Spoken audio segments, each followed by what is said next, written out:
నా పేరు రియాజ్ అండి. బాబా ఇప్పుడు ఎలా ఉంది పనితీరు కూటమిది? పనితీరు బాగానే ఉందండి. రోడ్లు వేస్తున్నాడు, రోడ్లు చూస్తున్నాడు, ఇంత బాగానే ఉంది. ఇప్పుడు జగన్ ప్రభుత్వంలో రోడ్లు పట్టించుకోలేదు, సగం పోయిందే దాని మూలంగా, రోడ్ల మూలంగానే. రోడ్లు లేకపోతే ట్రాన్స్పోర్ట్ ఎలా వెళ్తుంది?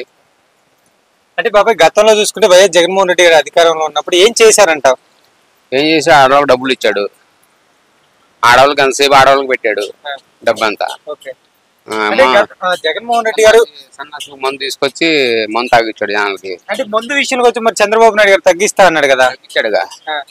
దొరుకుతుంది 100 రూపాయలకి, కోట రోజు దొరుకుతుంది. అందుకే 100 రూపాయలు కోట దొరుకుతుంది. ఇంకా 4 పోతే 70-80 రూపాయలు అక్కడ కోట వచ్చింది అన్నాడు. అంటే ఎలక్షన్ ముందు టైంలో నాణ్యమైన మందు ఇస్తా అన్నాడు, దాని పరిస్థితి ఏం చెప్తావు?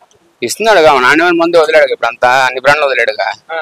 ఎంసీకి వదిలాడు, ఎంసీ బ్రాండ్ వదిలాడు, అన్ని రాయల్ స్టాక్లు అన్ని వదిలేసాడుగా. అన్ని రేటు కూడా తగ్గించాడు. జగన్ మందు ఇప్పుడు నువ్వు కల్తీ అని అనుకుంటున్నా? కల్తీ, పక్కా కల్తీ అది. మరి ఇప్పుడు వచ్చిన దగ్గర నుంచి ఎలా ఉంది చంద్రబాబు? ఇది బాగానే ఉంది మందు, పర్లేదు, ఏమంత ఇబ్బంది లేదు.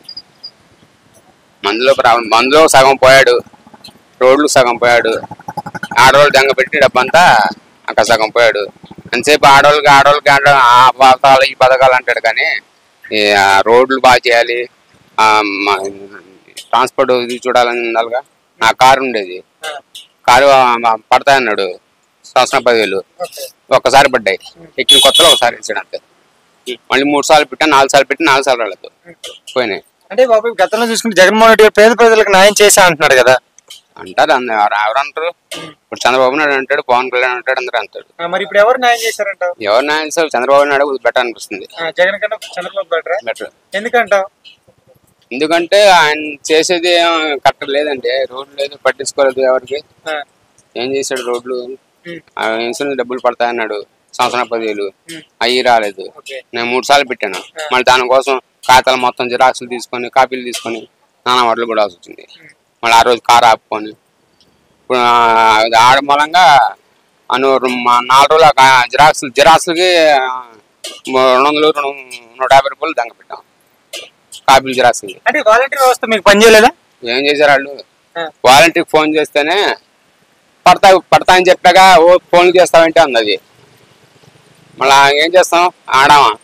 అదే మగవాడైతే ఏదో చెప్పి చేయించుకోవచ్చు. ఆడ 2 సార్లు ఫోన్ చేస్తే 8 సార్లు ఫోన్ చేసినా ఉంటుంది. అదే దాని వ్యవస్థ అలా ఉంది. మరి ఇప్పుడు చంద్రబాబు నాయుడు గారు వాలంటీర్ వ్యవస్థ లేకపోయినా కానీ ఎలా పనిచేస్తున్నారంటారు? బాగానే ఇస్తున్నాడుగా. పెన్షన్ విషయంలో పెన్షన్ బాగానే ఇస్తున్నాడు. 50 ఏళ్ళు వచ్చిన వాళ్ళు కూడా పెన్షన్ అన్నాడు. ఇస్తాడో చూద్దాం, ఇంకా రాలేదన్నాడుగా. ఇస్తాడు, అది ఇస్తాడు. 6,000 ఇస్తున్నాడుగా అవుట్ వాళ్ళకి, హ్యాండిక్యాప్లకి. ముసలికి 4,000 ఇస్తాడు. అంటే కూటమి ప్రభుత్వం వచ్చిన 6,000 ఇచ్చినప్పుడు జగన్మోహన్ రెడ్డి గారు ఎందుకు ఇలా పోయారంటారు? ఎందుకు లేదండి, వాళ్ళు అంతలేదు, వాళ్ళు పెట్టేసుకుని ఉంటారుగా. వాళ్ళ మంత్రులు వాళ్ళు దెబ్బేయడమే సరిపోయింది. సరే బాబు, మరి ఒకవేళ జగన్మోహన్ రెడ్డి గారు అధికారంలోకి వచ్చినట్టు ఎలా ఉండేది అంటావు? ఎలా ఉండేది? ఈసారి మొత్తం వెళ్ళిపోయేవాళ్ళు, అందరిని టార్గెట్ పెట్టేసేవాడు. అందరూ మీరు కూడా వెళ్ళిపోయేవాళ్ళు. ఆంధ్రప్రదేశ్ వదిలేసి వాడు ఎవరికొడికి హ్యాండ్ ఓవర్ చేస్తాడు అందరికి బానిసలాగా. ఒకవేళ జగన్ వస్తే మంచి జరగదంటావా? ఆయనకి అనుభవం లేదండి, అసలు ఆయన అనుభవం గలవాడు కాదు. పక్కన ఎవడో చెప్తాడు, చేస్తాడు. ఆయన సీఎం అంటే ఆడ అనుభవం ఉండాలి. అరే కూటమి ప్రభుత్వం వచ్చిన తర్వాత ఓవరాల్ హ్యాపీగా ఉన్నారా లేదా మీరు? హ్యాపీగా ఉన్నాం. Thank you.